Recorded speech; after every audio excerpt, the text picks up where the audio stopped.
Eh, a ver, entonces veamos uno bastante sencillo y especialmente para recordarnos las dos funciones de nuestras tensiones. Entonces, recuerden, ¿qué es lo que estamos tensionando? No podemos tensionar partículas, lo que tensionamos son cuerdas o cables ideales. ¿Qué es lo que pasa cuando tensionamos una cuerda o un cable ideal?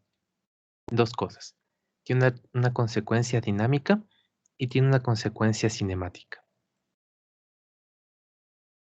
Entonces veamos las dos en uno de los ejercicios más simples que podríamos hacer al respecto. En una superficie horizontal lisa tenemos una partícula y esta partícula le unimos con una pared mediante una cuerda tensa. Ideal.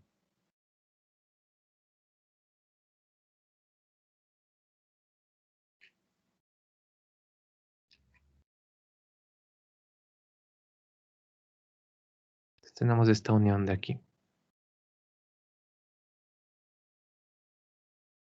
Que conocemos, la superficie es lisa. Recuerden, si es que la superficie es lisa, básicamente esto significa que no se va a oponer al deslizamiento sobre la superficie, por lo cual la fuerza de rozamiento es nula. Esto es lo que significa una superficie lisa. El antónimo de liso es, o al menos manejamos como rugoso. Entonces, si les dice una superficie rugosa, les están diciendo que existe un rozamiento sobre esa superficie, sobre la cual seguramente se están intentando deslizar. Pero si simplemente colocamos una partícula, lo unimos a una cuerda y le ponemos a una pared sobre una superficie lisa, esa cuerda nunca va a estar tensa. Así que agreguemos una fuerza de dato sobre la partícula hacia la derecha.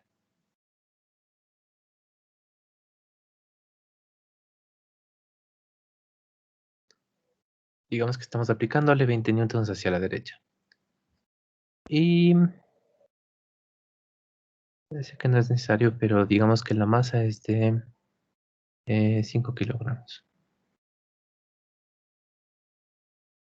Bien, entonces encuentre qué es lo que está sucediendo en este gráfico. ¿Qué es lo que primero hacemos? Cualquier ejercicio de dinámica, lo primerito es llegarme al cuerpo libre. Se le suele hacer aparte. Y vamos siguiendo nuestra lista. Fuerzas de dato, sí, la fuerza F.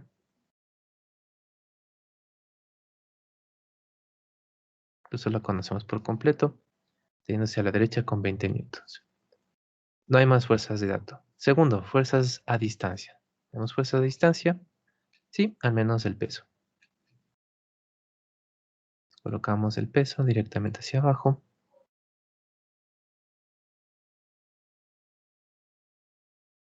Sobre la partícula M, aunque como solo hay una, no es necesario especificarlo. No hay más fuerzas de distancia. Siguiente categoría, fuerzas de contacto. ¿Qué hacemos para las fuerzas de contacto, que es nuestra categoría más amplia? Podríamos irnos viendo alrededor de la partícula qué contactos nomás tiene. Entonces, vamos al lado, al lado, al lado, aquí hay un contacto, al lado, al lado, al lado, aquí hay otro contacto. Dos contactos. De cada contacto debe salir al menos una fuerza, y en el caso de contactos con superficies podrían salir dos. Pues en este caso, del contacto con la superficie tendríamos al menos la normal de contacto, que va desde el contacto perpendicularmente al contacto en dirección al objeto, es decir, tenemos una normal hacia arriba, sobre M. No hay fuerza de rozamiento de este contacto porque la superficie es lisa, así que terminamos con este contacto. Segundo contacto, este de aquí arriba, los contactos con cuerdas son más simples, solamente nos va a dar una fuerza de contacto de tipo tensión. ¿Cómo se dibujan las tensiones? Porque eso es lo principal que nos interesa ahorita, no podríamos determinar su valor, pero sí su dirección. Y van desde el contacto en dirección de la cuerda. Entonces sería una fuerza completamente horizontal y en este caso dirigida hacia la izquierda. Pongámosle tensión sobre M.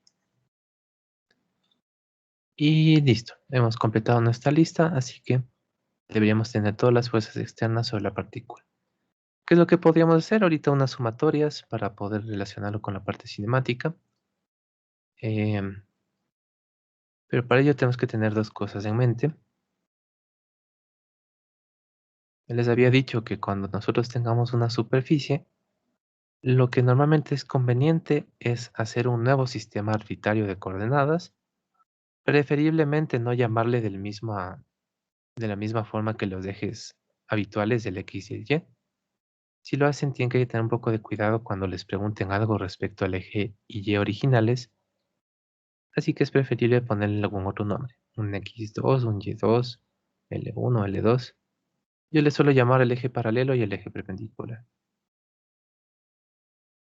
Y en este caso incluso coinciden con el XY. Ahora, generalmente, haciendo este análisis, ¿qué es lo que suele suceder? Nuevamente, eso es algo que deberíamos analizar, pero ya que la mayoría de ejercicios sí se basan en esto, entonces incluso podría ser información previa. Normalmente en el eje perpendicular a la superficie, es muy difícil que nosotros tengamos una aceleración. No vamos a comenzar a atravesar esta superficie, así que no vamos a tener una aceleración en este eje hacia abajo, hacia la superficie. Y aunque sí podríamos, no tendría mucho sentido que nosotros salgamos con una aceleración hacia adelante, hacia arriba. No tendría mucho sentido que nos separáramos de la superficie. Y por eso tenemos una velocidad nula y que generalmente se mantiene constante en el eje vertical. Y eso significa simplemente que sumatoria de fuerzas en este eje debería darnos igual a un vector nulo. Primera ley de Newton, parcial porque es en un eje únicamente. Entonces, sumatoria de fuerzas externas sobre la partícula m en el eje perpendicular a la superficie debería ser igual a un vector nulo. Y aunque no lo voy a sacar, ya sabríamos que la normal es igual a, en este caso, menos el peso.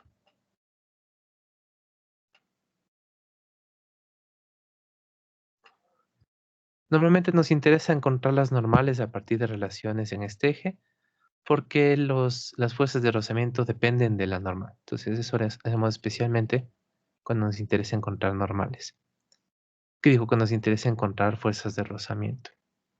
En este caso no tanto. ¿Qué es lo que sucede en el otro eje? Y eso es lo que nos va a interesar más en este caso. Sumatoria de fuerzas externas sobre la partícula de análisis en el eje paralelo a la superficie. De forma general sería masa por aceleración según la ley de Newton. Pero en este caso en particular, ¿qué es lo que podríamos notar? ¿Qué debería pasar con el movimiento de esta partícula si es que nosotros le conectamos mediante una cuerda a la pared? Entonces seguramente al inicio puede hacer que le comencemos a mover. Supongamos que cogemos un lápiz, aunque esto ya está más complicado, le atamos a una cuerda. A esa cuerda le atamos a un ganchito que hay en la pared. Nosotros podemos comenzar a jalar el lápiz. Podría llegar a acelerarse, podría llegar a tener una cierta velocidad, hasta que llega a tensarse la cuerda. Una vez que está tensa la cuerda, ¿qué es lo que pasaría? El lápiz y la cuerda no se podrían alejar más de la superficie sobre una superficie recta. Entonces no podríamos seguirle moviendo. Este lápiz debería estar con una velocidad nula porque ya tenemos tensa la cuerda. Entonces lo mismo sucede con esta partícula. Aquí esta partícula no se puede alejar de la pared porque eso implicaría o romper o deformar esta cuerda. Como la cuerda ideal no se puede deformar, entonces tendremos que mantener esta distancia respecto a la pared. Y por lo tanto, ¿qué implica en esta situación en particular? Significa que mi partícula va a estar quieta, va a tener una velocidad nula en este instante y de hecho se va a mantener nula y eso significa que la aceleración también es nula. Estamos en equilibrio estático debido a la cuerda, pero no por la cuerda, sino porque estamos conectados a la pared mediante la cuerda. Entonces la pared, esta es la que es estática.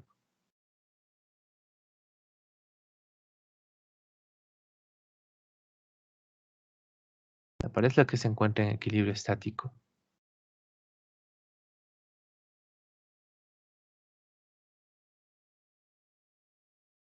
Que vendría a significar una velocidad nula y constante. Pero al conectarle a la partícula mediante una cuerda tensa a la pared, hemos como que heredado estas características de la pared.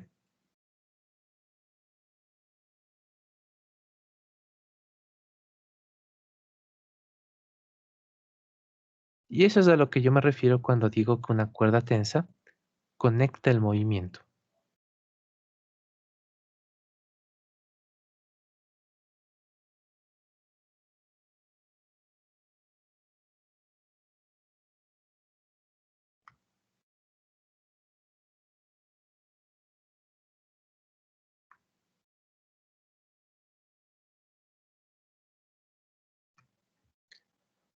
Así como cuando conectamos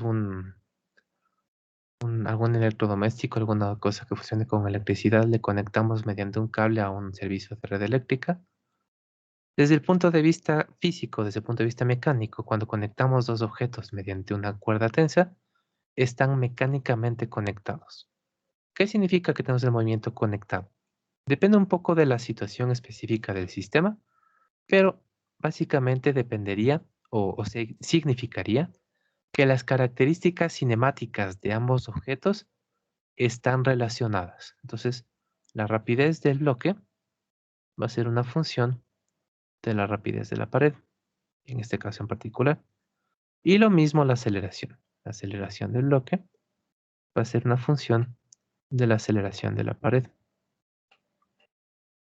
En este caso, incluso son exactamente iguales. Eso puede cambiar un poco dependiendo de la distribución que tenemos, pero con una sola cuerda tensa que está directamente conectada entre el uno y el otro, entonces significa que esta conexión del movimiento viene a significar que son completamente iguales. No solamente en magnitudes, podrían llegar a ser iguales en vectorialmente, pero al menos la conexión nos habla de las magnitudes.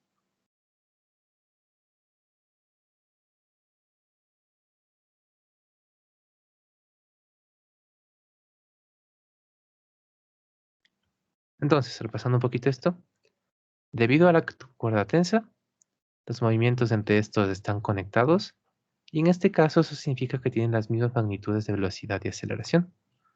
Entonces, ocupando este dato, que es una implicación de estar mediante una cuerda tensa, significa que esta aceleración de la partícula es nula, ya que se encuentra conectada al movimiento de la pared, lo cual hace que nuestra velocidad permanezca constante. Y ahí sí podemos resolver qué pasa en este lado de acá. Entonces, la tensión más la fuerza F deberían darnos igual a un vector nulo. El que conocemos es la fuerza F, así que podemos despejar la tensión sobre la partícula y nos quedaría de menos 20i.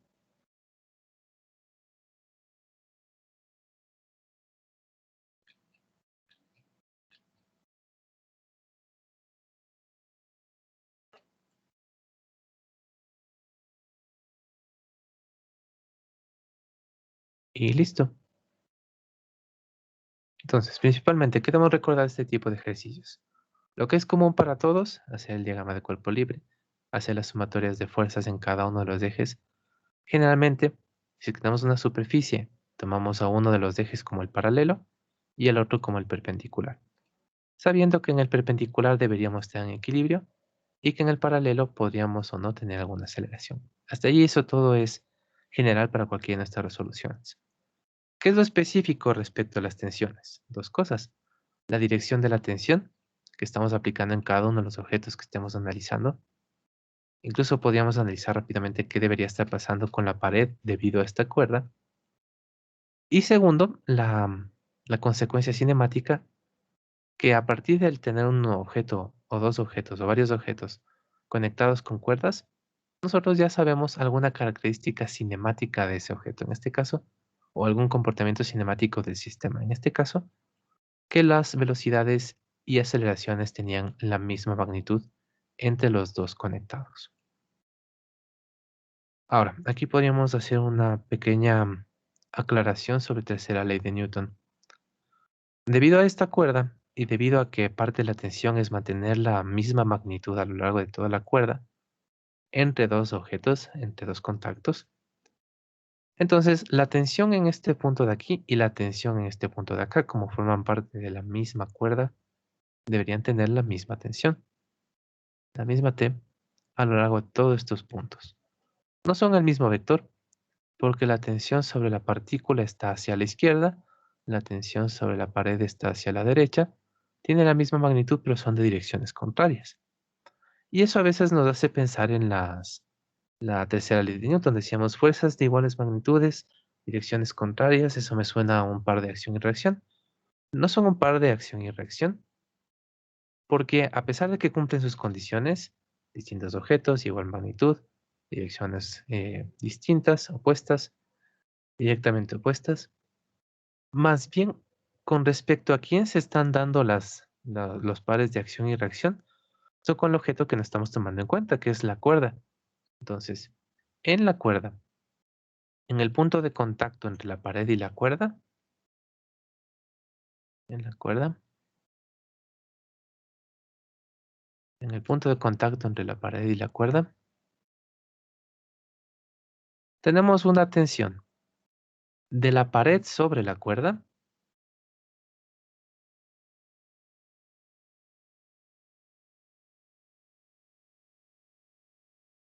que sería de la cuerda y en dirección a la pared. La tensión de la pared sobre la cuerda. Y de igual forma en el otro extremo. Aquí tenemos una tensión. Desde contacto en dirección al otro objeto sería la partícula. Esa es la tensión de la partícula sobre la cuerda. Estas sí forman pares de acción y reacción. Entonces, esta fuerza de la cuerda sobre la pared y esta fuerza de la pared sobre la cuerda forman un par de acción y reacción, iguales magnitudes, direcciones contrarias. Igual estas dos de acá, la tensión de la partícula sobre la cuerda y la tensión de la cuerda sobre la partícula. Entre estas sí se forma un par de acción-reacción. ¿Por qué es necesario tomar esto en cuenta? Porque la cuerda puede estar completamente redireccionada.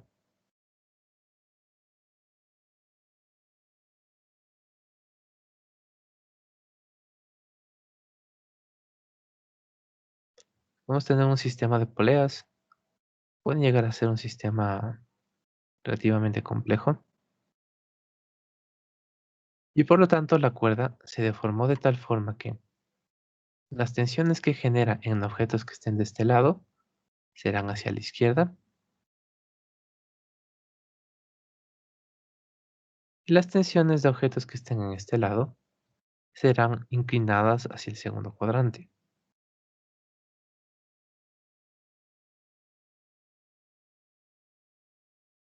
Y aquí sí es más visible que estos par no son de acción y reacción. Tendrán las mismas magnitudes, pero no son en direcciones contrarias. Sí son en cuerpos distintos, pero no estamos saltando un involucrado, que es la cuerda. Aunque sea ideal, sí hay cómo hacer sumatoria de fuerzas sobre objetos ideales, incluso sobre puntos, veremos eso más adelante. Pero no son un par de acción-reacción. ¿Cuál otro no es un par de acción-reacción? Tampoco entre esta tensión sobre la partícula M y esta fuerza F de dato de acá. La característica de las fuerzas de dato es que no tenemos el par de acción-reacción, porque simplemente en este caso nos estamos inventando de la nada una fuerza que no podría salir de la nada, sino que en una situación real tendría que salir de alguna interacción. En este caso, por simplicidad del ejercicio, no me dicen cuál es el otro involucrado, así que simplemente existe esta fuerza, no por una interacción, sino por lo que me está diciendo el ejercicio. No tenemos el par de acción-reacción de esta, y en cambio sí tenemos el par de acción de reacción de esta otra, que es el de la cuerda. Y por lo tanto, estas dos, aunque en este caso sí nos salieron de iguales magnitudes y direcciones contrarias, pero no son un par de acción-reacción. Cumplen muchas de las propiedades que teníamos, pero ahí más bien era cuando entre dos objetos se genera una interacción y por lo tanto en ambos objetos tendremos fuerzas de igual magnitud pero direcciones contrarias. Incluso este resultado de aquí solamente va a coincidir por el momento. No necesariamente tendremos que tiene que ser igual a la fuerza de acá. ¿Cuándo van a no ser iguales? Cuando tengamos una aceleración. Bueno, algunas cosas de lo que hemos estado revisando. ¿Alguna pregunta?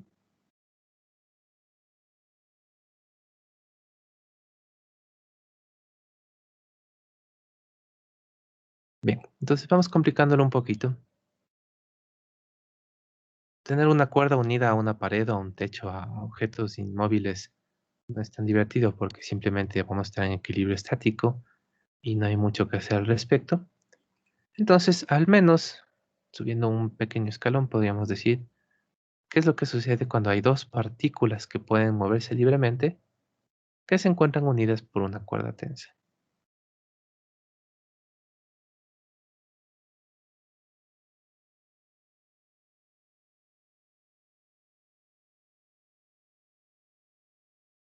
Pues ya no tenemos la pared, tenemos las masas de ambas.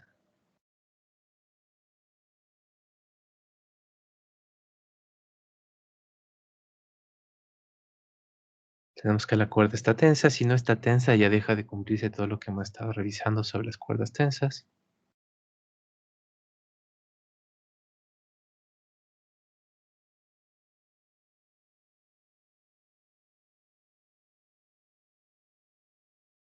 Digamos que existe una fuerza de dato igual, pero que en este caso estamos aplicándole a la partícula M2.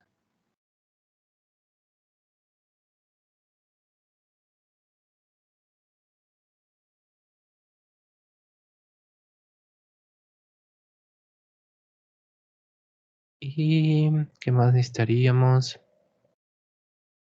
En este caso, para que sea un poco más simple, partamos de la aceleración. Entonces digamos que la aceleración de la partícula 2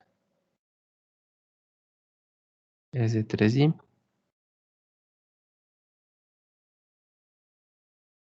Y a partir de eso me preguntan el valor de la tensión.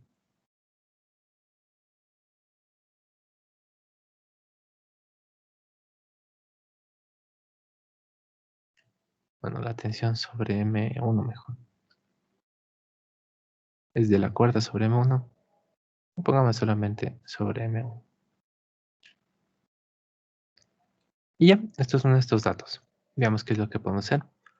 Primerito, y para cualquiera de nuestros ejercicios de dinámica, nuevamente es conveniente hacer el diagrama de cuerpo libre. Entonces hacemos el diagrama.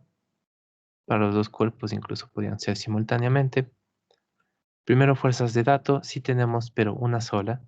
La fuerza F que le estamos aplicando a la partícula M2. Y aquí una pequeña aclaración. Aunque nuestra fuerza esté únicamente aplicada a la partícula M2, eso podría afectar la dinámica y cinemática de la partícula M1, pero de forma indirecta. No porque tendríamos aquí una fuerza también en el M1 que va hacia la derecha, porque esta fuerza únicamente le pertenece al M2. No existen dos veces la misma fuerza sobre cuerpos distintos. Entonces, solamente estamos aplicándole esta fuerza al M2. Pero eso sí puede afectar la relación del M1. ¿Pero a partir de qué? De las condiciones de estar unidos a la misma cuerda tensa. Y en este caso, que los movimientos de ambas están relacionados, están conectados. Siguiente categoría de fuerzas, fuerzas a distancia. ¿Tenemos fuerzas a distancia? Generalmente sí, al menos dos pesos.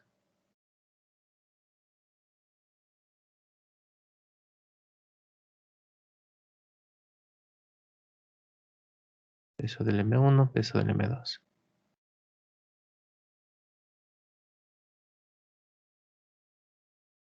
Siguiente elemento, ya sacamos fuerza a distancia. Vamos a las fuerzas de contacto, vamos viendo cuántos contactos tienen. Al igual que antes, cada uno tiene dos contactos. Un contacto con la superficie que nuevamente por simplicidad digamos que es lisa. Así que no hay fuerza de rozamiento.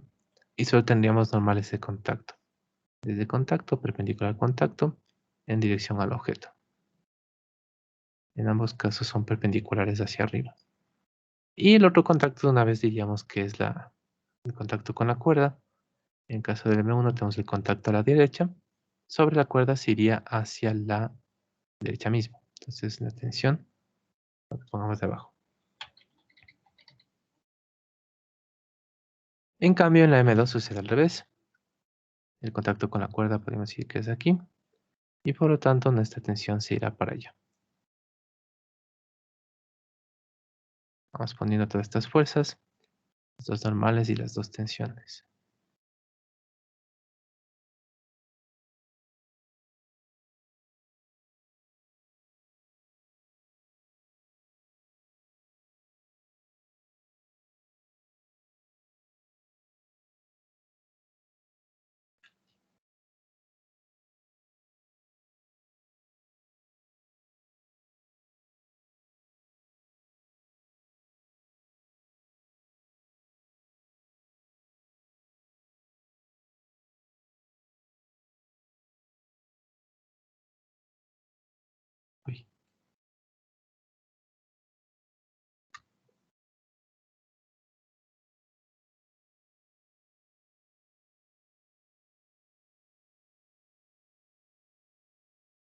Y a pesar de no ser la misma fuerza, sí son la misma magnitud.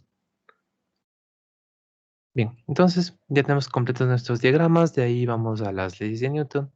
En este caso, ¿qué conoceríamos? Como estamos sobre esta superficie, y si es que existe movimiento sería en la superficie. Entonces, en el eje perpendicular a la superficie debíamos estar en equilibrio, con lo cual en ambos casos podríamos sacar los valores de la normal del suelo sobre M1 y del suelo sobre M2. En este caso no nos interesa, pero cuando tengamos fuerzas de rozamiento sí necesitaremos estos valores. ¿Qué más tendríamos? Sumatorios de fuerzas en el eje que falta. En este caso, en particular, ese eje coincide, es el mismo para ambos. El eje paralelo al posible movimiento, el eje paralelo a la superficie, es un eje horizontal, es el mismo eje.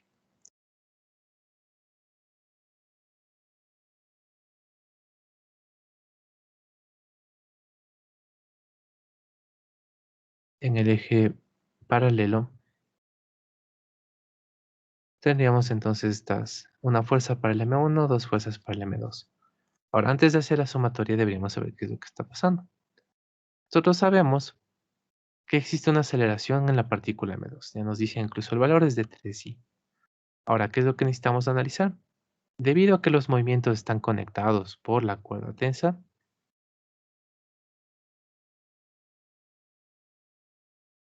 conectados o parcialmente conectados o comunicados,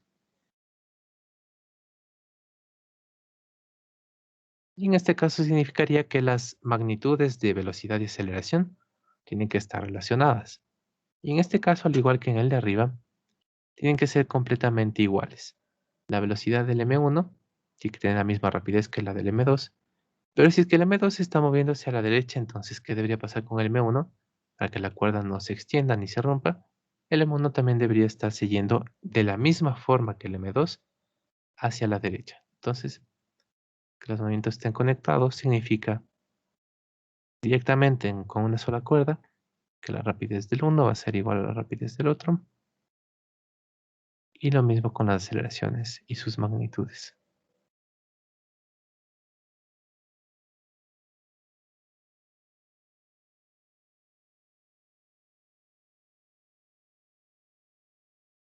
E incluso en este caso en particular, al igual que en el de arriba, serían totalmente iguales, vectoriales, con magnitudes y con direcciones. Pero bueno, dejemos de ahí, que es más general. Bien, entonces, en función de esto, ¿qué significaría? Que la dirección, que digo que la magnitud de la aceleración del M1, ya la conoceríamos. Por las cuerdas conectadas tendríamos que la aceleración de la partícula M1 tiene una magnitud de 3. Y viendo nuestro gráfico decimos, en el eje perpendicular deberíamos estar en equilibrio. Y en el eje paralelo tenemos una fuerza solita. Así que si es que existe aceleración, ¿hacia dónde estará? En dirección de la fuerza solita.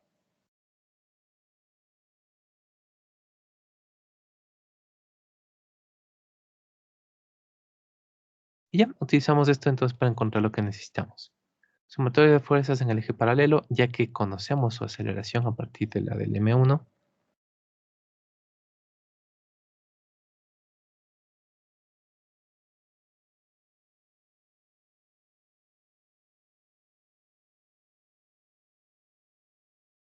Y vamos reemplazando. Tenemos solamente una fuerza, la tensión sobre M1. La masa del M1 son 2 kilogramos.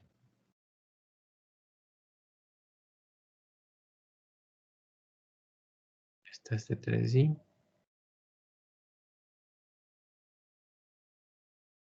Y ya tendríamos entonces nuestra tensión.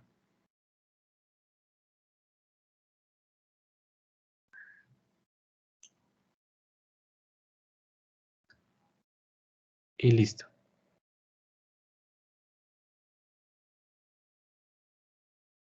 Entonces, ¿pueden existir fuerzas solitas en el eje paralelo? Sí. No sería muy común porque es un poco más simple, pero sí pueden existir por sí solas y pueden ser las responsables de la aceleración por completo. Entonces, obviamente que puede suceder esto. ¿Qué más podríamos hacer? Aunque ya nos encontramos el valor que nos pedían, veamos qué es lo que sucede del otro lado.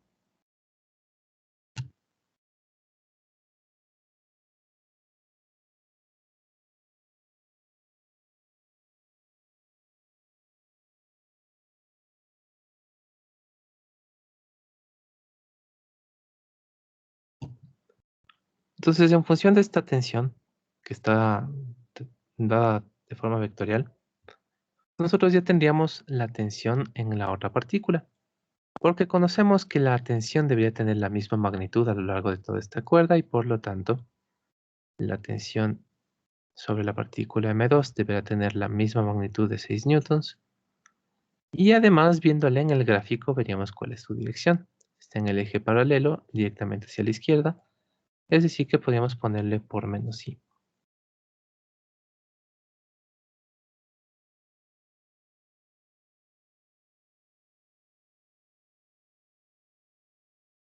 Y listo, entonces en función de esa tensión ya podríamos resolver qué es lo que está pasando acá.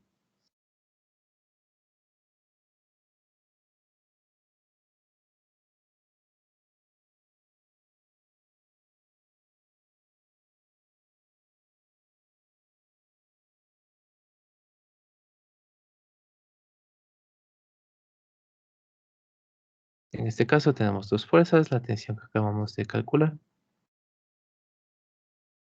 y la fuerza de dato F.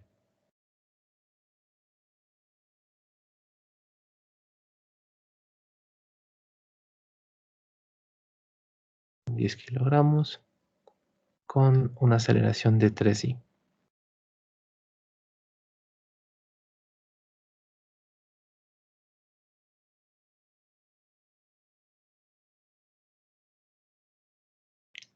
Y en este caso podemos encontrar el valor de la fuerza F. De 30i menos 6i. Y la fuerza F tendría un valor de 36i.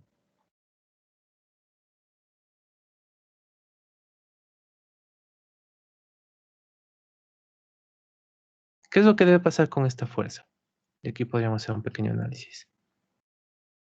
Esta fuerza es la encargada por completo de la aceleración del sistema, la aceleración tanto de la partícula M1 como de la partícula M2. A pesar de que no le está topando, no está en contacto directamente con la partícula M1, pero aún así es responsable de la aceleración que tiene. Y por lo tanto, ¿qué tanto valor debería tener esta fuerza? Debería ser lo suficientemente elevada como para poder hacer dos cosas.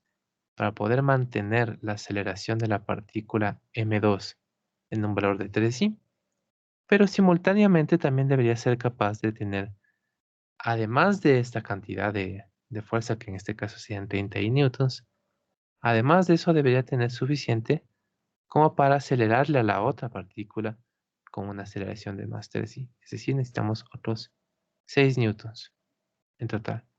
Y ya, de ahí sería nuestra cantidad total de 36 i newtons. Si le aplicamos esta fuerza a la partícula M2 aislada, su aceleración será mucho mayor que la de este ejercicio. Si le aplicamos de forma independiente a la otra partícula, lo mismo. No es el mismo resultado que lo hagamos sobre una partícula o sobre una partícula que ya esté en un sistema un poco más complejo. Dependerá de cómo son estas conexiones, pero básicamente a partir de una o pocas fuerzas saldrá la mayor parte del esfuerzo. ¿Alguna pregunta?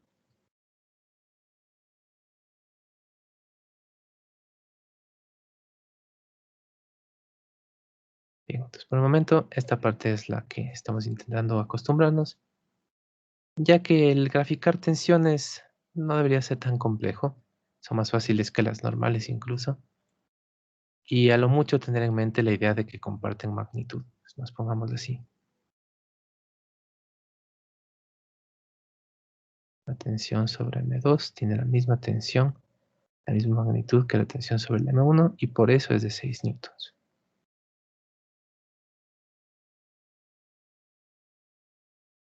Y por lo tanto ya tendríamos el vector tensión sobre M2.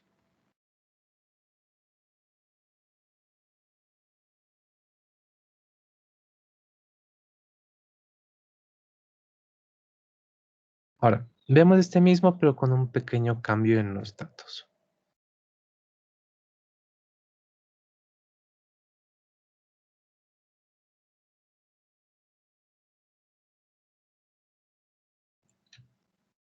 ¿Qué es lo que pasaría Si tenemos la misma distribución, una partícula 1 unida a una partícula 2 mediante una cuerda tensa, incluso podríamos mantener las mismas masas, pero en este caso no nos van a dar la aceleración de una de ellas. Entonces, ¿qué es lo que va a cambiar? En lugar de eso nos darán algún otro dato.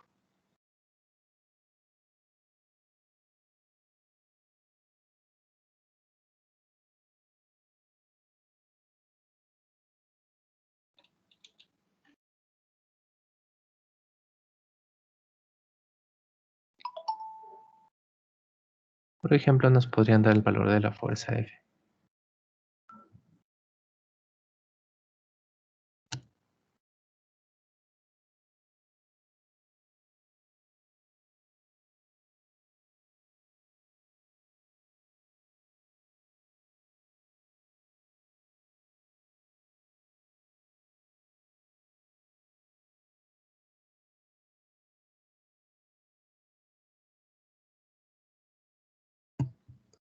Entonces, por ejemplo, tendríamos una fuerza F de 100 newtons hacia la derecha. Y en este caso nos van a preguntar la aceleración de la partícula M1 y también el valor de la tensión sobre M2. Y de hecho, ya que tenemos aceleraciones, entonces si nos dan condiciones cinemáticas, por ejemplo, nos dicen la velocidad inicial, nos dicen en cuánto tiempo hace un determinado desplazamiento o cuál es el desplazamiento en un determinado intervalo. Ya nada más sería de agregarnos al menos un poquito más de información cinemática y nos pueden preguntar cualquier otra cosa cinemática. Pero dejémosla al menos hasta la aceleración. Entonces, ¿qué es lo que cambió en este caso? Nosotros no partíamos de la aceleración, que normalmente es un dato más útil porque está directamente involucrada en el tratamiento de las implicaciones de la cuerda tensa. Pero bueno, de alguna forma tenemos que entonces encontrar a partir de esta fuerza cómo es que les afecta a estas dos magnitudes que deberían tener igual magnitud, tanto en velocidad como en aceleración como en tensiones. Entonces, estas van a tener las mismas magnitudes. Bueno, entonces conocemos primerito el diagrama del cuerpo libre, hasta ahí es exactamente lo mismo, la masa M1, la masa M2, las mismas fuerzas que ya habíamos analizado antes, la fuerza de dato, los pesos de ambas, las fuerzas normales del contacto.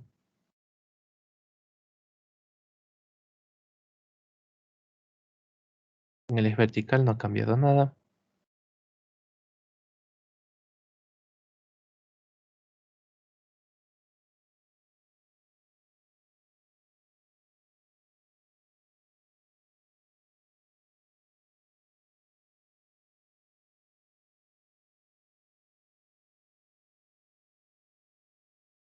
Y el otro contacto es la tensión.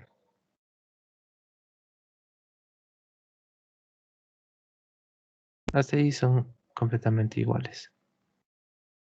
El problema se va a dar durante la resolución, porque, bueno, el análisis en Y sigue siendo igual, de hecho seguimos sin hacerle. Lo que sabemos es, debido a que están conectados con una cuerda tensa, que la cinemática de las dos partículas va a estar conectada, en este caso que la rapidez de la M1 va a tener el mismo valor que la rapidez de la M2, solamente en magnitudes. Lo mismo con las aceleraciones. La aceleración de la M1 tiene la misma magnitud que la aceleración de la M2. Incluso lo mismo con desplazamientos, aunque seguramente sí no nos interesa tanto. Y en este caso incluso son el mismo vector, pero dejémoslo hasta ahí. Especialmente, ¿cuál de estos dos nos interesa? A menos que nos den algún dato de velocidad y nos pidan algo cinemático, es el que nos debe interesar, la conexión en aceleraciones. ¿Qué más? La tensión sobre M1 va a tener la misma magnitud que la tensión sobre M2. No hay ningún objeto entre los dos, así que la tensión se comunica directamente entre todos los puntos de la cuerda entre M1 y M2. Bien, tenemos esos dos datos de partida y ahora podemos comenzar haciendo las sumatorias de fuerzas. Nuevamente vamos a ignorar el eje vertical, vamos a ir directo al eje paralelo. Pero aquí vamos a encontrar un pequeño inconveniente. Al retroceder las sumatorias de fuerza sobre la partícula M1, que en el anterior caso ya nos salió mucho más directo, pero ahora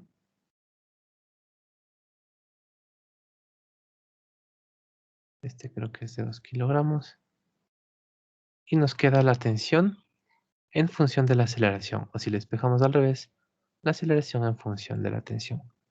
Lo cual son dos incógnitas que no vamos a poder resolver solamente con el análisis de esta partecita.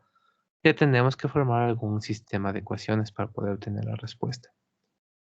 Ahora, lo que debemos tener aquí mucho cuidado es que por lo general estas relaciones son de magnitudes. Pero como nosotros trabajamos en nuestras sumatorias de fuerzas es a partir de vectores.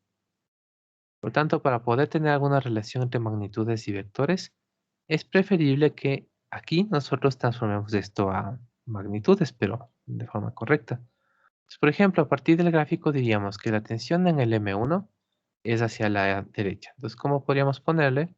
Separando la magnitud de la dirección.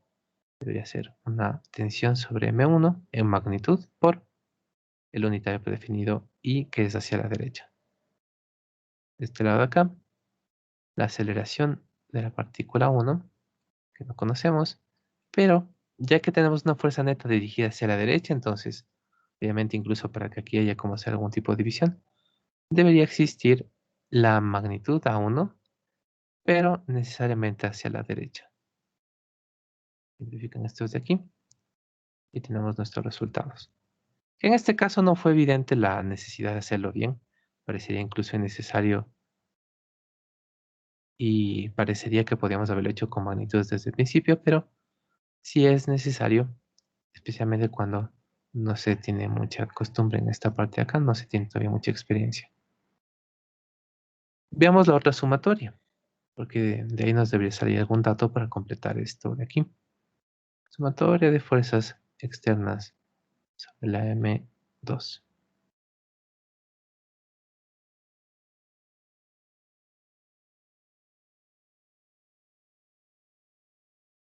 Y vamos reemplazando fuerza más tensión.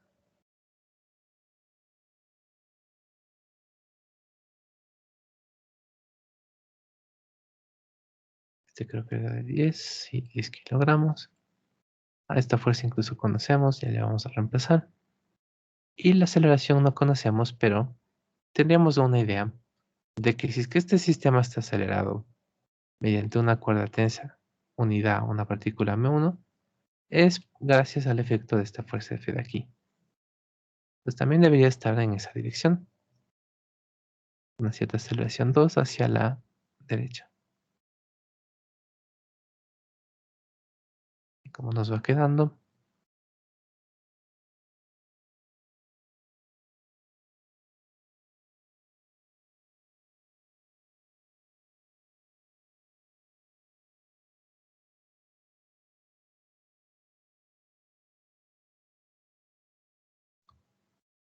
de aquí vamos simplificando direcciones. Y aunque ya no nos queda en función de I, de J y de K, lo que sí tenemos que tener en mente es que los signos se mantuvieron. No es lo mismo tener una aceleración o una fuerza hacia la derecha que hacia la izquierda. Y por lo tanto hay que tener mucho cuidado de cómo colocamos nuestras direcciones, que normalmente se llegan a transformar a símbolos por unitarios predefinidos. Entonces aquí tendríamos otra ecuación. Dependiendo de cómo prefieran, pueden despejar la tensión, pueden despejar la aceleración. Voy a dejarle con esta misma intención de la T de la cuerda respecto a la M2. Y nada más me quedo como una magnitud. Debería ser igual a 100 menos 10 veces la aceleración 2. 100 menos esto. Y ya está casi completo. ¿Qué es a lo que hemos llegado? ¿Cuántas incógnitas tenemos? Tenemos la tensión de M1, la tensión de M2, la aceleración 1 y la aceleración 2. Pero justo tenemos unas dos ecuaciones que relacionan estos de aquí. Tenemos la primera ecuación que nos habla de la relación entre las magnitudes de aceleraciones. En este caso son exactamente igual, la misma, son exactamente iguales. Tenemos una relación entre las magnitudes de la tensión en ambos, aunque no son el mismo vector, comparten la misma magnitud. la que acabamos de encontrar de este análisis de aquí y la que acabamos de encontrar de este análisis de acá. Es decir, un análisis de 4 ecuaciones, 4 incógnitas que podemos resolver tranquilamente. Y en este caso, por ejemplo, podríamos igualar la 3 y la 4.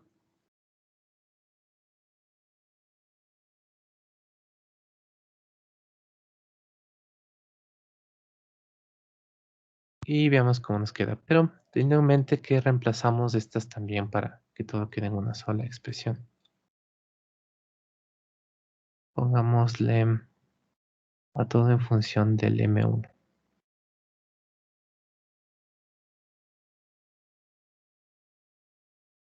Entonces esta sí está en función de M1, quedaría 2 veces la aceleración 1. Del otro lado sería esto de acá. 10 veces la aceleración 2, que lo mismo da, en este caso, la magnitud de la aceleración 1.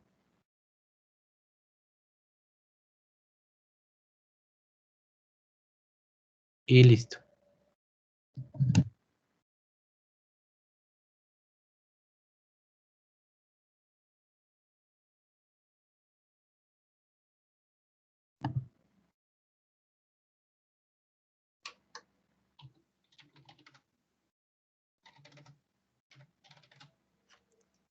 Ocho con 33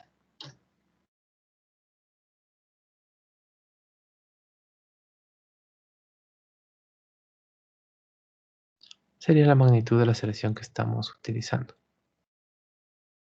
Pero ¿qué era lo que me pedía el ejercicio?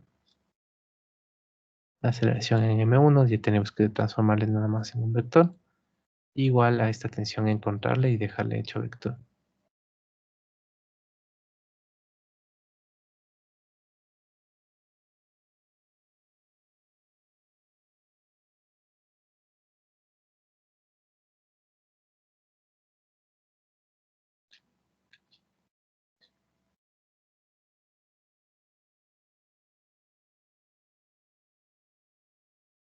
¿Qué es lo que necesitamos hacer para encontrar la función de la fuerza F1? La tensión 1 o la tensión en la partícula M2. Ya teníamos una ecuación para eso. De hecho, dos. Cualquiera de estas que nosotros reemplacemos, debemos encontrar el mismo valor, porque tienen las mismas magnitudes. Entonces aquí nos quedaría simplemente por 2.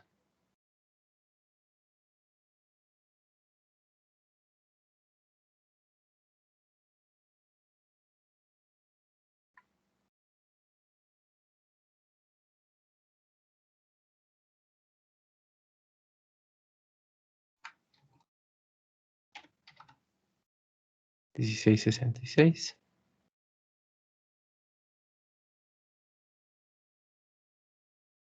Y tendríamos la tensión de forma vectorial. Como era hacia la derecha, entonces es por I positivo.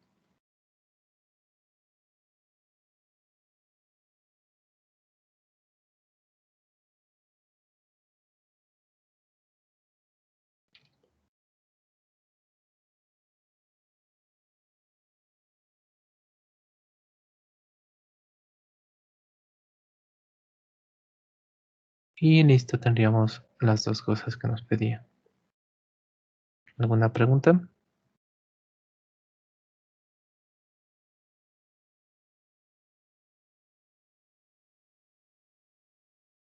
Especialmente en este tema de aquí, es medio común que nosotros tengamos que resolver algún sistema de ecuaciones, porque del entendimiento de cuerdas tensas tenemos dos ecuaciones, una implicación cinemática, una implicación dinámica. La implicación dinámica es la igualdad de las magnitudes de las tensiones. La implicación cinemática es un poco más variada, pero por lo general llega a significar la, la conexión entre los movimientos, que normalmente es que las magnitudes de velocidades o aceleraciones son las mismas.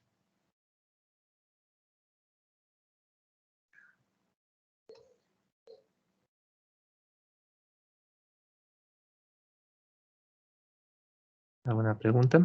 ¿Alguna inquietud? ¿Comentario?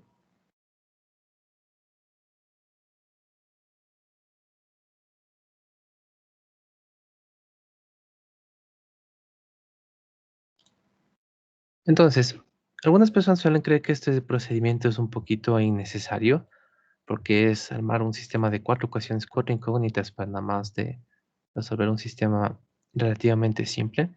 Entonces, hay un punto de vista un poco distinto que nos va a dar el mismo resultado. Es mucho más rápido, es mucho más directo el resultado que vamos a obtener utilizando esta herramienta.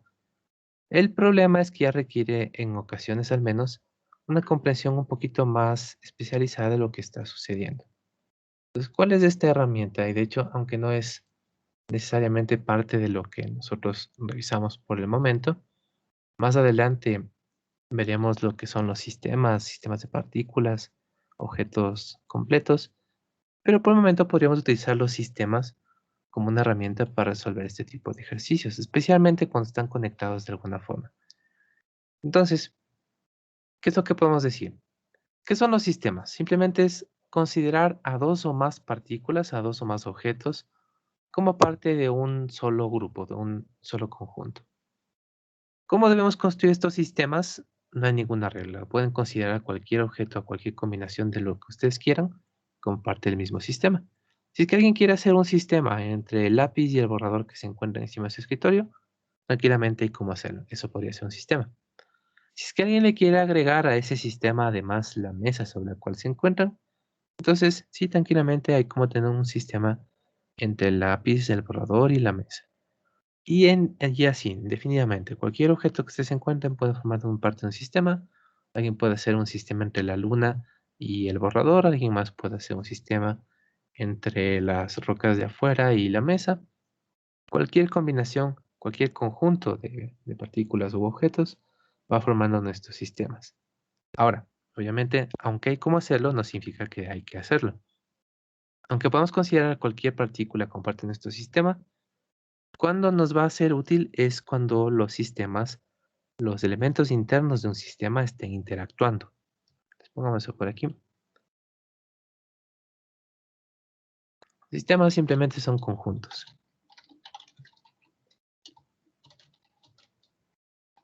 que voy a analizar todos de una sola. ¿De qué puede ser?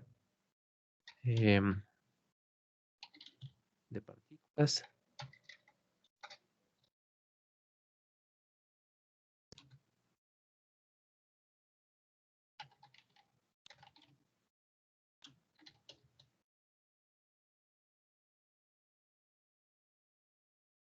Entonces, lo que vamos a hacer con sistemas es analizar simultáneamente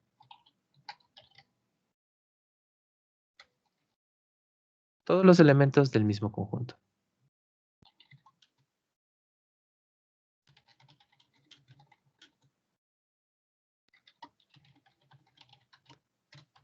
Entonces, en eso se basaría nuestro análisis por sistemas, al menos lo que vamos a manejar por el momento.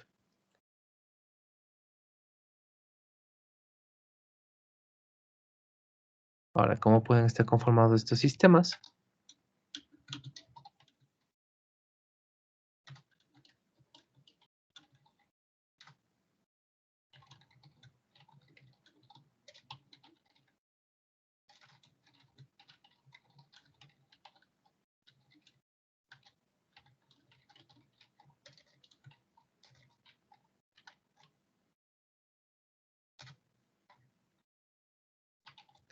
No hay límite para lo que nosotros podamos agrupar y considerarlo parte del mismo objeto. Pero ¿cuándo nos va a interesar hacerlo?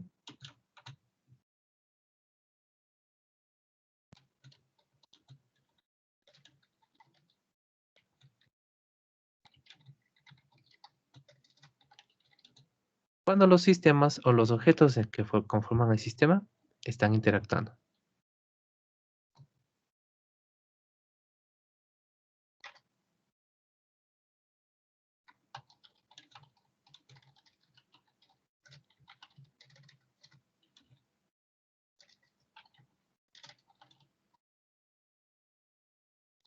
Entonces, ¿por qué nos interesa esto de aquí? Primero, recuerden, los sistemas son arbitrarios.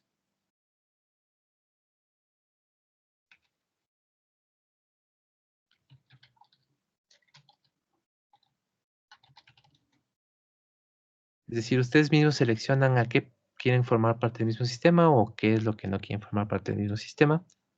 Aunque algunos sistemas ya no tenemos mucha posibilidad de separarlos, pero principalmente nos interesan de objetos que estén interactuando entre ellos, que estén em, generando fuerzas entre ellos.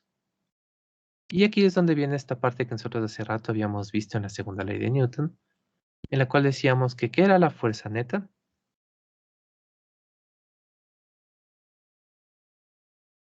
La fuerza neta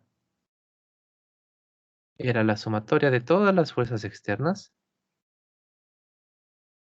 y ahí está la palabra clave, las fuerzas externas, que estábamos aplicando sobre una partícula, objeto, o en este caso, sobre un sistema.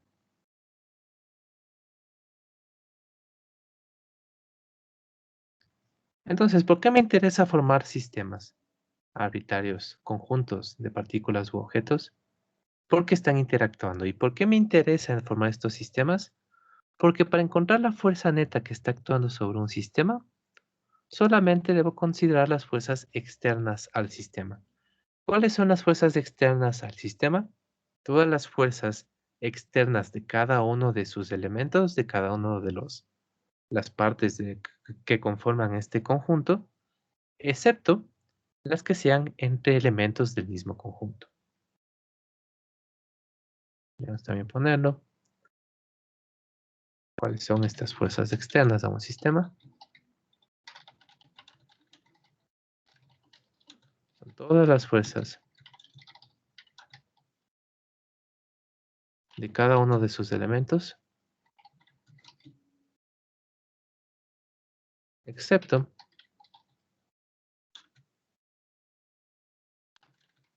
las que se generan o las que se dan o las que en las que interactúan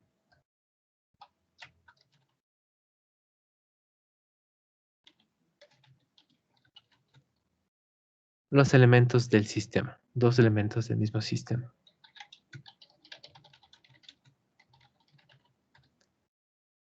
Por ejemplo,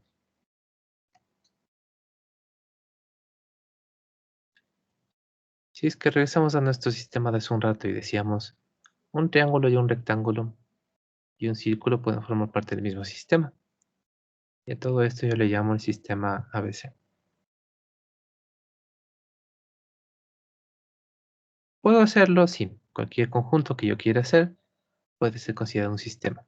¿Me sirve este sistema? Al menos sí, cuando existe alguna interacción entre los objetos. Entonces, por ejemplo, aquí podríamos decir que están en contacto el triángulo y el rectángulo. Del contacto al menos puede que sea alguna fuerza normal de contacto. Puede ser que haya una fuerza del triángulo sobre el rectángulo y que por tercera ley de Newton hay una fuerza del rectángulo sobre el triángulo. Pero el rato de encontrar la sumatoria de fuerzas sobre todo el sistema, digamos que hay una fuerza de alguien sobre el círculo y hay una fuerza F2 de alguien sobre el cuadrado. Digamos que todas estas son nuestras fuerzas. En el triángulo no tenemos esta fuerza, en el rectángulo tenemos estas dos, y en el círculo tenemos solamente esta. ¿Cuáles son las fuerzas sobre el sistema?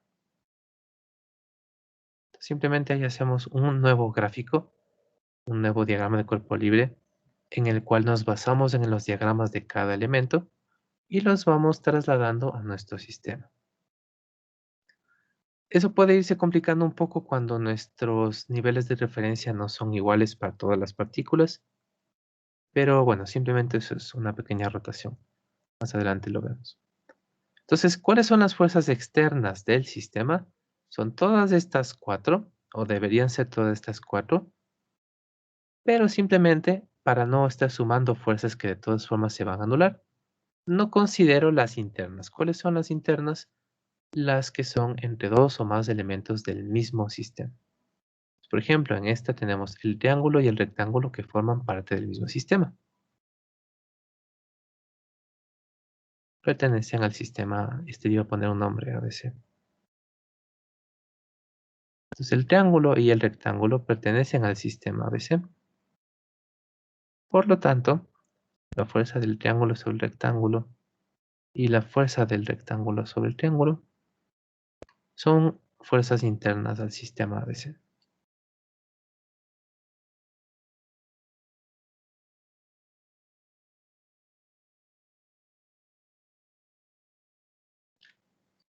y por lo tanto simplemente no las consideramos en nuestro gráfico. ¿De dónde sale esto? Porque si nosotros consideráramos todas las fuerzas internas para un sistema, debíamos considerar ambas, la acción y la reacción entre dos partículas, y aquí sí se anularían porque no estamos haciendo sobre una partícula en particular o sobre un objeto o sistema independiente, sino sobre todo un sistema que conforma algún conjunto. Entonces, aquí se podrían llegar a anular, y justamente cómo se anulan es que mejor desde el comienzo ni siquiera las incluimos. Entonces, en este caso tendríamos la fuerza externa sobre el círculo, la fuerza sobre el triángulo, el rectángulo, y nada más. Esas serían todas las fuerzas sobre nuestro sistema. Y la resolución del sistema es equivalente o se la puede relacionar con la resolución sobre cada uno de sus elementos. Bueno, al menos si es que esta idea la tendríamos un poquito más clara, nos ayuda a entender el porqué de las fuerzas externas de la fuerza neta y nos da una idea de cuáles son fuerzas internas. Por ejemplo, en un cuerpo humano, que nuevamente decíamos es un sistema que podemos considerarlo, ¿cuál podría ser una división de elementos, digamos, del tronco, las extremidades y la cabeza? Entonces, ¿cuál podría ser una fuerza interna en el cuerpo humano? Es la fuerza que le hace el brazo por sí solo al tronco, en el hombro, y por ley de acción-reacción te sale de Newton, debería haber una fuerza del tronco sobre el brazo. Entonces, ese par de fuerzas están dentro del mismo cuerpo, están dentro del mismo sistema. Cuando hagamos la sumatoria de fuerzas sobre el sistema, no tendremos que considerarlas. Bien, entonces apliquemos esto de aquí en este mismo ejercicio para ver si se nos puede ir aclarando un poco esta idea.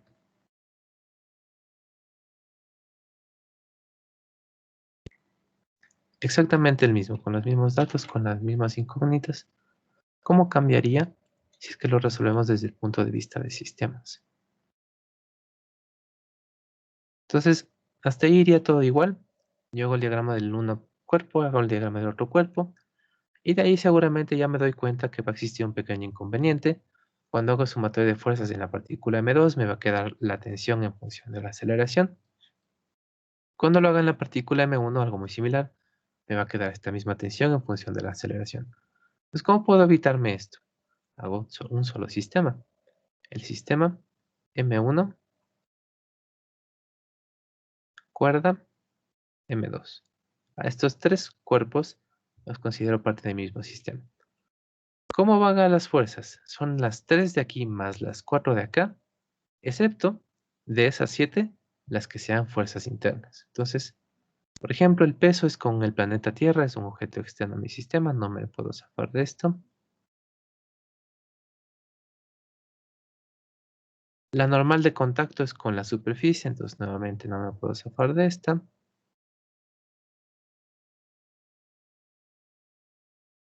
La fuerza F de dato, ni siquiera conocemos cuál es el elemento que le está generando y por lo tanto no puede formar parte de mi sistema. Tiene que ser una fuerza externa. Y en este caso las únicas fuerzas que van a ser internas, entre las que tenemos graficadas aquí arriba, son la tensión sobre la M1. Esa es una fuerza entre la cuerda y el M1, las dos son parte de mi sistema. Y lo mismo con la tensión sobre M2, es una fuerza entre la cuerda y la partícula M2, forma parte de mi sistema. Fuerza interna, ni siquiera la considero. Y ya, hagamos sumatorias aquí. Ya sabemos que en el eje Y no me va a servir mucho, así que salto directamente al eje perpendicular, que dijo al eje paralelo. Sumatoria de fuerzas externas al sistema ABC, al sistema M1CM2.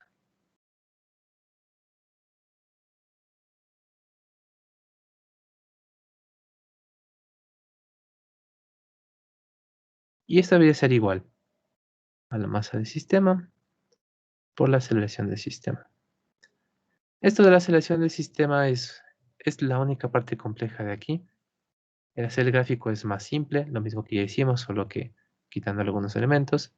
La sumatoria es más simple, ya tenemos el gráfico, sigue siendo igual. La masa del sistema, eso es un poquito más complejo, pero incluso es intuitivo. Si al inicio tenemos una partícula de 2 y una partícula de 8 por separado, la masa total del sistema, la inercia del sistema es sumar cada una de esas partecitas. Entonces, en la aceleración es donde van a poder tener alguno que otro inconveniente en determinar la aceleración de un sistema. Más cuando esté rotado. Porque si es que quitamos todo sobre la misma recta, no hay inconvenientes. Pero cuando la partícula M1 se mueve en la horizontal, la partícula M2 se mueve en la vertical y queremos considerarlos todo como un solo sistema, ahí se puede ir complicando un poco el análisis. Pero en este caso no. Simplemente decimos, ¿qué es la aceleración del sistema? En este caso es la aceleración tanto de uno como del 2. Como son iguales, todas esas son iguales y la del sistema.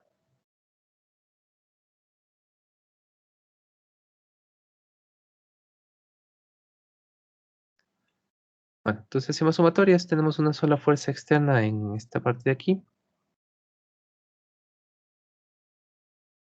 Y esa fuerza F externa debería ser igual a la masa total. Y lo que vamos a encontrar es esta aceleración. Por ejemplo, la de M1. Fuerza F sabíamos que era de, no me acuerdo cuánto es, 100 newtons hacia la derecha. Esta M1 y M2 son de 2 y 8 kilogramos. 2 y 10 kilogramos.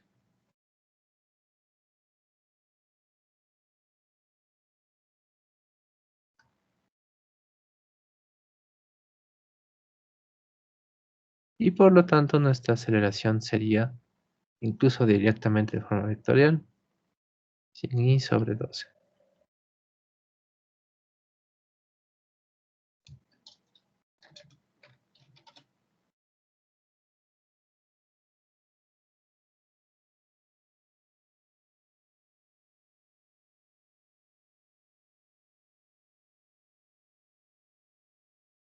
Y listo. Es un poco más directo. Especialmente me sirve cuando existan fuerzas internas que no conozco y que no me interesan conocer, como en este caso las tensiones sobre M1 y sobre M2. Aunque si es que ya tengo la aceleración, simplemente hago la sumatoria ahora sí sobre cada cuerpo independiente, sobre uno de ellos, no sobre los dos, tendríamos el valor de las tensiones de todas formas. Pero si es que no conocemos las dos o en los dos lados alguna fuerza interna entre dos objetos que podrían ser parte del mismo sistema, suele ser conveniente este análisis de aquí.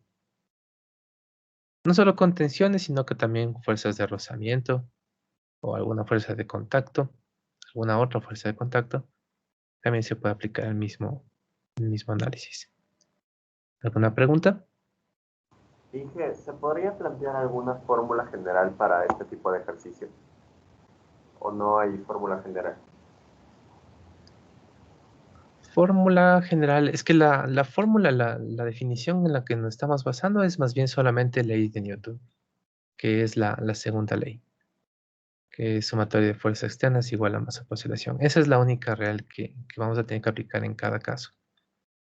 De ahí, ¿de dónde salen todas las otras cosas? Es vectores. Entonces, entendiendo vectores, sabemos cómo encontrar cada una de estas fuerzas externas. Entendiendo, bueno, no tanto de vectores, pero entendiendo de qué se tratan las cuerdas, entonces, esta complicación de que el movimiento esté conectado. Entendiendo cada comportamiento de las fuerzas de rozamiento, tener que saber cómo manejamos independientemente cada una de ellas. Entonces, sí hay que saber algunas cositas, pero si la única fórmula, la ecuación que vamos a tener que resolver en cada uno de los casos, en sí es la segunda ley de Newton y de ahí con las consideraciones especiales de cada caso. Que lo que hay que tener un poco más de cuidado es con la parte vectorial, pero de ahí es alguna regla simple que debemos mantener en la mente.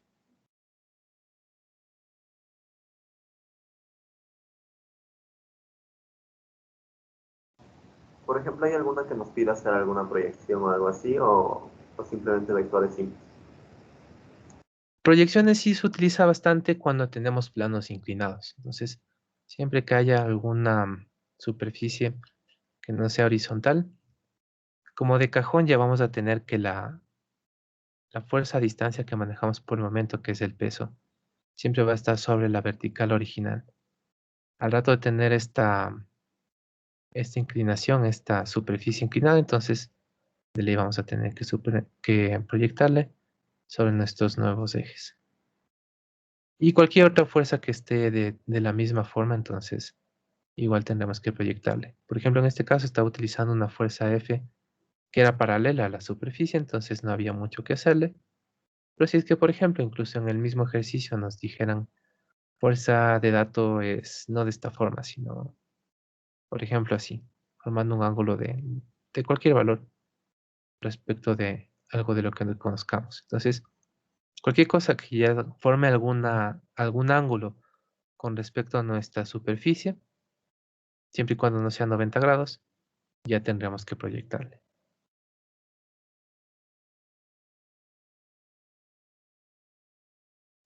Ok, gracias.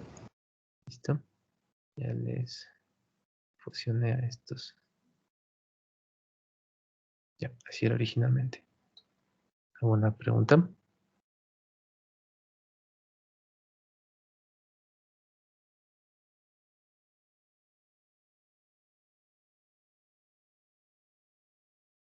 Bien, ¿qué más podríamos complicarle un poquito para hacer menos una última resolución?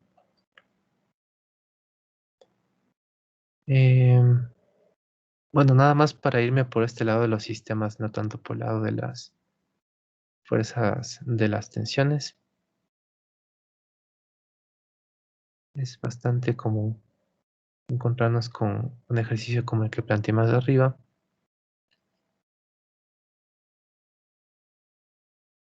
de dos bloques el uno encima del otro.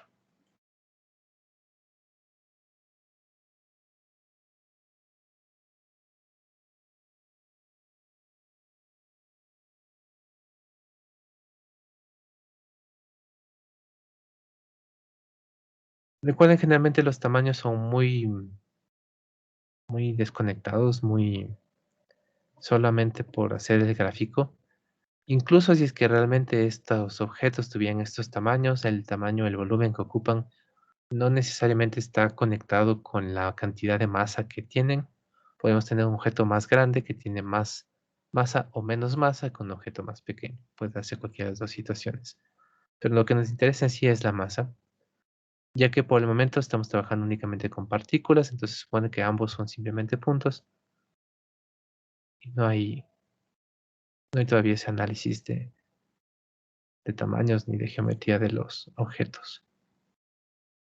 Digamos que tenemos una partícula M1 de 10 kilogramos, una partícula M2 de 8 kilogramos. Y como dije en el anterior hace un ratito, pongamos una fuerza F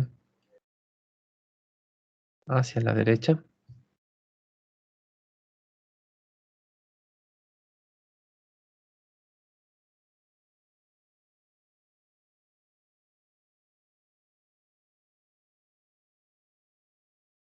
Y para practicar un poco de rozamientos, digamos que en esta superficie de aquí, entre la M1 y la M2, pues llámese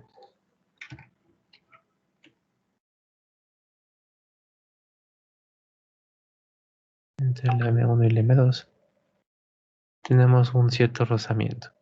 Por simplicidad consideremos que la de aquí abajo nuevamente es lisa. No es una condición necesaria, solamente nos ahorra todo el análisis de las dos posibilidades que deberíamos tener respecto de nuestros ejercicios. Sí, igual aquí sí pusimos eso. Solamente crecen, no se complican mucho más. Solo son más elementos. Entonces por ahora dejemos de solamente una superficie lisa. Y digamos que de este contacto de aquí no va a ser liso.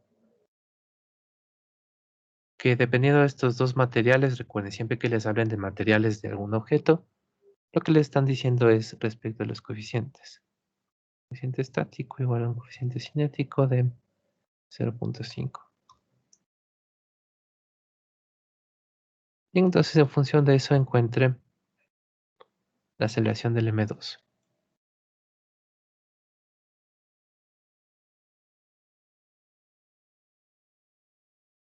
Pues, ¿cuál sería el proceso completo para poder analizar esto? Primero, bueno, hacer el diagrama de cuerpo libre de cada uno, eso va de todas formas, entonces hagamos primero eso.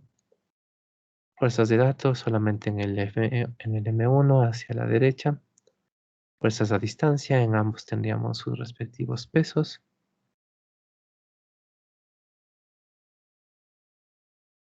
Fuerzas de contacto tendríamos algunas normales de contacto. El M1 está bajo dos contactos, contacto con la superficie de abajo, contacto con la superficie de arriba. El contacto con la superficie de abajo es perpendicular de forma vertical hacia el objeto desde el contacto hacia arriba. Entonces llamémosle la normal del suelo sobre M1.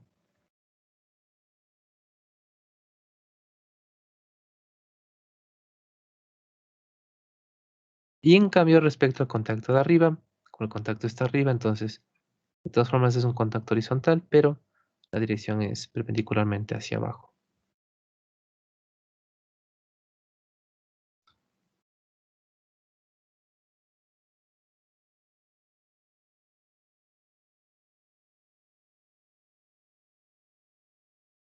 Entonces, recuerden que las normales de contacto no son solo con superficies o con paredes o con planos inclinados, sino que también se pueden dar entre dos o más partículas que estén en contacto. ¿Qué más? Tenemos dos contactos. De ambos contactos podrían salir fuerzas de rozamiento. Del contacto de abajo en este caso no, pero del contacto de arriba en este caso sí. ¿Cómo es la fuerza de rozamiento en el contacto de arriba? ¿Cómo nos damos cuenta de las direcciones de los rozamientos? Es viendo hacia dónde está la intención de deslizarse. Si es que yo simplemente, tal y como se encuentra esto, decimos en el eje paralelo a la superficie,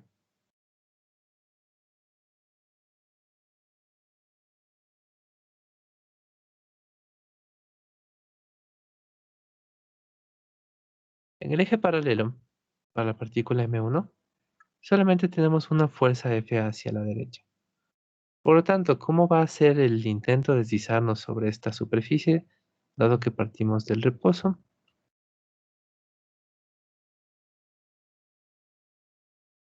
Porque si se está moviendo cambia un poco el análisis, pero suponiendo que partimos del reposo, entonces se está intentando deslizar hacia la derecha. Por lo tanto, ¿qué es lo que va a hacer la partícula M2?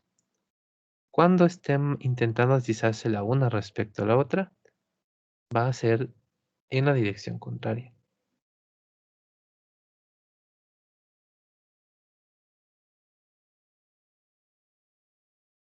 Se va a intentar oponer a este deslizamiento.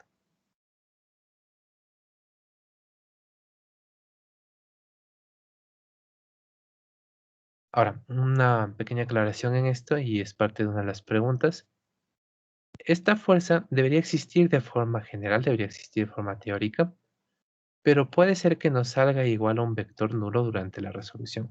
O si es que ya entendemos qué es lo que debería pasar para que esta fuerza sea nula.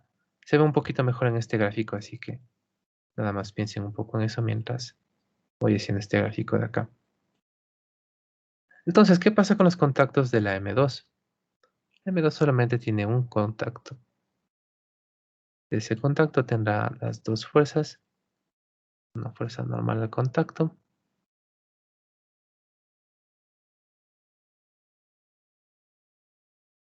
y una fuerza de rozamiento. Ahora, como es la fuerza de rozamiento, en cambio en la partícula M2, aquí es un poquito más difícil de hacerle el análisis correspondiente, pero también hay formas más directas de colocarle.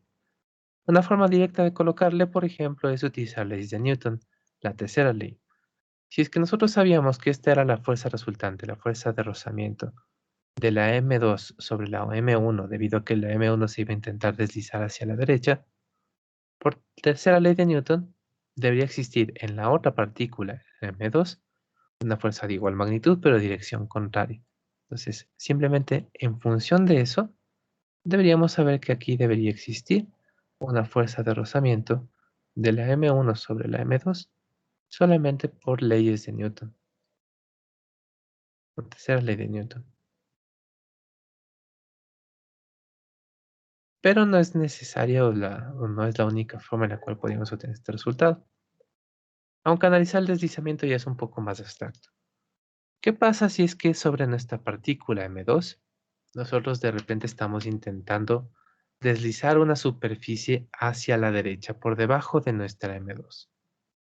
Entonces, ¿hacia dónde se está intentando poner la resistencia de la M2? ¿Cómo es el rozamiento entre estas? La M2 está intentando ir junto con la M1 porque lo que está intentando es deslizarse hacia la izquierda. Está intentando mantenerse en el lugar en el que estaba originalmente. Está intentando quedarse atrás, está intentando deslizarse hacia la izquierda. Y por lo tanto, en contra de eso, ¿cuál es la dirección? Hacia la derecha. Estamos intentando hacer este rozamiento hacia la derecha. Bien, entonces ese sería nuestro diagrama de cuerpo libre de ambas partículas. ¿Qué deberíamos hacer ahora? Parecido al ejercicio que hicimos hace un rato. No a este, sino a este de acá. Este mismo, pero sin sistemas. Tenemos que plantear sistemas de ecuaciones. Entonces, ¿qué pasa con el rozamiento entre la una y la otra? ¿Qué pasa entre la aceleración de la una y de la otra? Y ahí ir resolviendo nuestros sistemas. La misma idea, pero con la misma simplicidad de sistemas básicos de ecuaciones, con nuestra segunda ley de Newton en cada caso. No es necesario. Lo que nosotros podríamos hacer es considerarle a todo como parte del mismo sistema y nada más luego asegurarnos de no irnos en contra de las fuerzas de rozamiento. Entonces, como en este caso yo puedo considerar a todo esto como mi sistema M1, M2, entonces hago mi diagrama de cuerpo libre para mi sistema M1, M2, que tiene las mismas fuerzas, el mismo peso, porque es respecto de un cuerpo que no pertenece a mi sistema, el planeta Tierra. El otro peso es igualito. La Tierra no va a formar parte de nuestros sistemas porque no tenemos suficiente información sobre la Tierra. La normal de contacto del suelo sobre el M1 sí tendría que ir. Es una fuerza del suelo sobre el M1. Es sobre uno de los elementos de mi sistema desde un elemento externo. Pero en cambio la normal de contacto de M1 sobre M2 no iría porque es una fuerza interna al sistema. Es entre M1 y M2. ¿Qué otra fuerza es entre M1 y M2? Estas dos fuerzas de rozamiento. Ninguna de estas va, porque son un par de fuerzas de acción y reacción.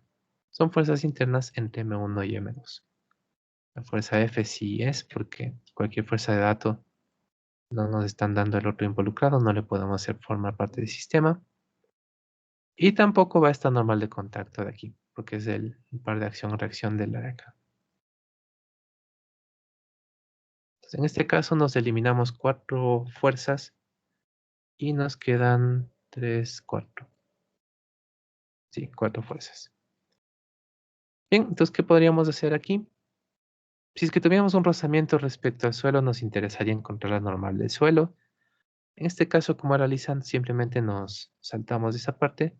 Vamos directo al análisis en el eje paralelo. Sumatoria de fuerzas externas sobre el sistema M1, M2.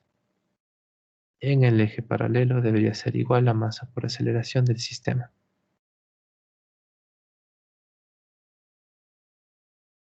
En este caso, y al igual que antes, lo complicado es la aceleración del sistema, pero como los dos se están moviendo, o si es que los dos están acelerados, los dos están acelerados en la misma dirección, vamos a considerar que los dos tienen la misma aceleración. Y aquí es donde ya vamos a ver alguna pequeña dificultad con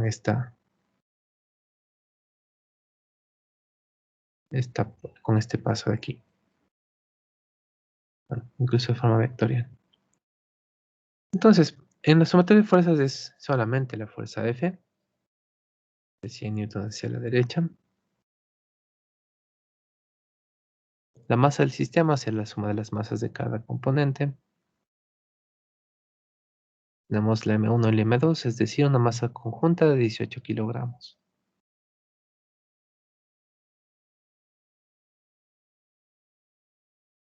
Y ya se me acabó el tiempo, pero y ya tendríamos nuestra aceleración de la 1 o de la 2, como es la misma.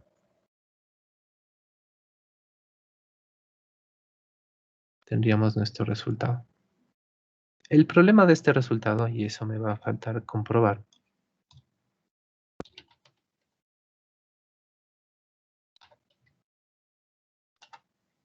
5,56 hacia la derecha más o menos. Es que yo esta aceleración tengo que verificar si es que es posible que ocurra en mi partícula M2. Porque ¿quién es la que me está dando la aceleración para poder moverme en la partícula M2, para poder comenzar o cambiar mi movimiento más bien? En la partícula M2, la única fuerza paralela que es la fuerza de rozamiento. Y la pregunta es, dados estos coeficientes, ¿es posible que la partícula M2 tenga una fuerza de rozamiento capaz de darme esta aceleración? Entonces ahí simplemente decimos sumatoria de fuerzas externas sobre M2 en el eje perpendicular. Estamos en equilibrio porque necesitamos encontrar el valor de la normal de la M1 sobre la M2 menos el peso de la M2. La M2 tenía una masa de 8. Serían 80 newtons hacia arriba. En función de eso, la fuerza de rozamiento estática máxima sería de 80 por el coeficiente de 0,5, 40 newtons. Y sumatoria de fuerzas externas en el eje paralelo sobre la partícula M2. Y nos queda que la fuerza de rozamiento estática necesaria sería de masa era de 8. Sí, 8 por 5,56.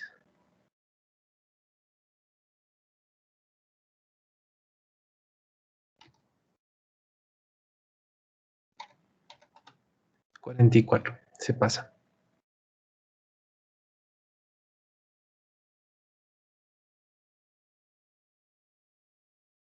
Y por lo tanto, tenemos que volverlo a resolver, pero ahora ya conociendo esto de aquí. La partícula M2 se desliza sobre la M1.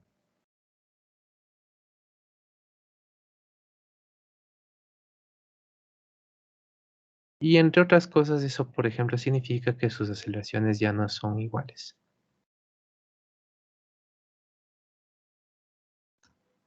Y bueno, tocaría resolver para cada uno, pero ahora sí sabiendo que en la partícula M1 la fuerza de rozamiento es cinética, directamente calculable, y eso ya es más fácil para ambas, poder entender, poder utilizar ese valor de fuerza. Pero creo que le vamos a dejar por el tiempo de la clase hasta aquí.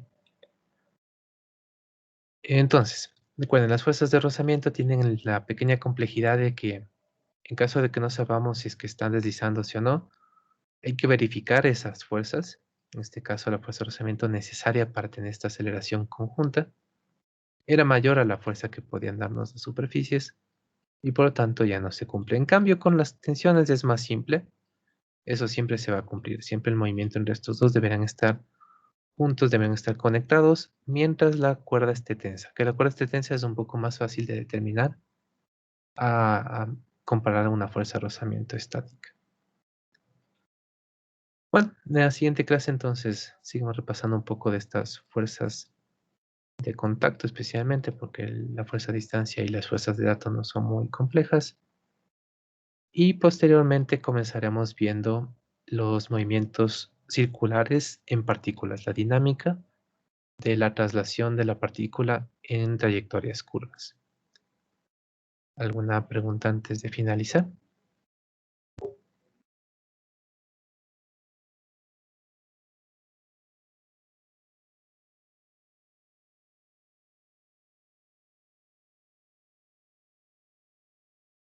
Bien, entonces que tengan un buen resto de tarde y nos vemos la siguiente clase.